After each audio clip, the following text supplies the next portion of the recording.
Number two, we still buy only in a quarter what Europe buys in one afternoon. So let's be very clear about what the perspective is. केंद्र की मोदी सरकार में वरिष्ठ मंत्री हरदीप सिंह पुरी इन दिनों एक interview में दिए गए अपने जवाबों के कारण चर्चा में हैं।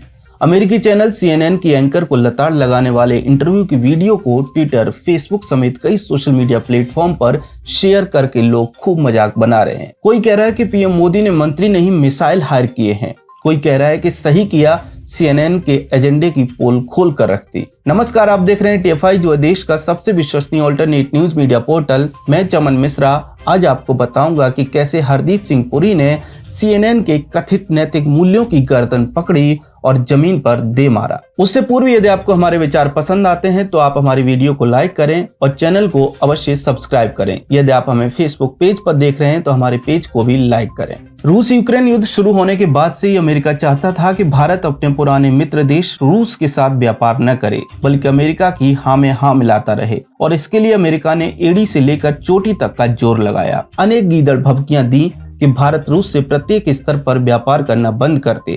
भारत पर दबाव डालने से लेकर मान मनोबल का दौर भी खूब चला, परंतु भारत ने वही किया जो उसके हित में था। इसी मामले को लेकर हाल ही में अमेरिकी चैनल CNN ने भारत के केंद्रीय पेट्रोलियम और प्राकृतिक गैस मंत्री हरदीप सिंह पुरी से सवाल जवाब किए, जिसमें उन्होंने एंकर की गलत तथ्यों और मनगढ़ंत बातों को लेकर बोलती बंद कर दी। फिर क्या था, हरदीप सिंह पुरी का यह अंदाज लोगों ने, विशेषकर भारत के लोगों ने हाथों हाथ लिया और इंटरव्यू सोशल मीडिया पर देखते देखते वायरल हो गया। एंकर बेकी एंडरसन ने हरदीप सिंह पुरी से पहला सवाल पूछते हुए कहा कि भारत रूस से सस्ता होने की वजह से कुल आयातित तेल का 2% तेल खरीदता है। इसका जवाब देते हुए हरदीप सिंह पुरी ने कहा, भारत रूस से जितना तेल 3 महीने में खरीदता है उतना तेल यूरोप 1 दिन में खरीद लेता है। बाकी आपके तथ्यों को ठीक करते हुए बता दूं कि 31 मार्च को समाप्त हुए वित्तीय वर्ष 2022 में भारत ने रूस से कुल तेल आयात का 2% नहीं बल्कि 0.2% तेल खरीदा है। Now is the time to move into a path of peace. Let me first try and correct your perspective. We ended the financial year 2022, that is 31st March 22. The purchases of Russian oil was not 2%, 0.2%.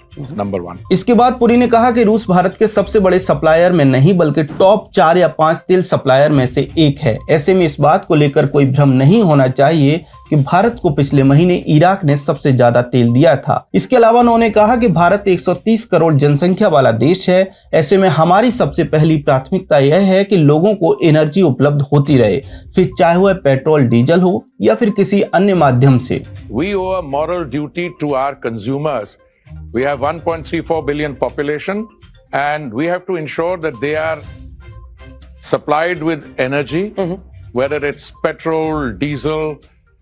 We were the only country in the world which at the time when we were feeding 800 million people 3 meals a day, which we are still doing, the government reduced its revenue in order to make sure that prices at the petrol bunk didn't go up. Becky Anderson ने interview के दौरान सवाल पूछते हुए कहा कि अगर पश्चिमी देश प्रतिबंध लगाते हैं तो क्या भारत के पास कोई बैकअप प्लान है। इस पर हरदीप सिंह पुरी ने फटकार लगाते हुए कहा कि हम वैसा नहीं सोच रहे हैं जैसा कि आप सोच रहे हैं। हमारे पास कई बैकअप प्लान हैं और हमारी अमेरिका और यूरोप के साथ लगातार स्वस्थ चर्चा भी चल रही है। आप सिर्फ स्टूडियो में बैठकर एजेंडा बना रहे हैं। हरदीप सिंह पुरी ने जवाब देते हुए कहा कि तेल खरीद बिक्री पर लगे हुए तथाकथित प्रतिबंध के बाद जब हंगरी, चीन और जापान जैसे देश तेल खरीद सकते हैं तो भारत क्यों नहीं खरीद सकता। उन्होंने ये तक कह दिया कि खुद यूरोप भी रूस से बड़े पैमाने पर तेल खरीद रहा है। There's no moral conflict with buying Russian oil. Oh, absolutely none. Absolutely none.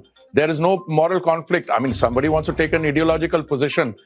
Well, but we don't buy from X or Y. We buy whatever is available and I don't do the buying. Green energy को लेकर भारत के द्वारा किए जा रहे कामों के बारे में हरदीप सिंह पुरी ने कहा कि भारत पहला ऐसा देश है जिसने पूरे विश्व को बताया है कि सौर ऊर्जा की लागत को कम किया जा सकता है। इसके अलावा भारत ग्रीन हाइड्रोजन, एथेनॉल से तेल बनाने वाले विषयों पर भी काम कर रहा है। यदि इस पूरे इंटरव्यू को आप देखेंगे तो पाएंगे कि इसमें अमेरिका की स्वार्थपूर्ण नीतियों की पोल तो खोली ही गई है, साथ ही न्यूज चैनल CNN की अच्छी धुलाई भी की गई है। इस इंटरव्यू के माध्यम से पश्चिम के एजेंडाधारी न्यूज चैनलों को यह समझ लेना चाहिए कि गलत तथ्यों को पेश कर भारत के साथ पैंतरेबाजी करने की उनकी कोई भी योजना सफल होने वाली नहीं है, क्योंकि भारत में एक सशक्त सरकार है जो विश्व पटल पर अपनी बात दृढ़ता के साथ रख सकती है।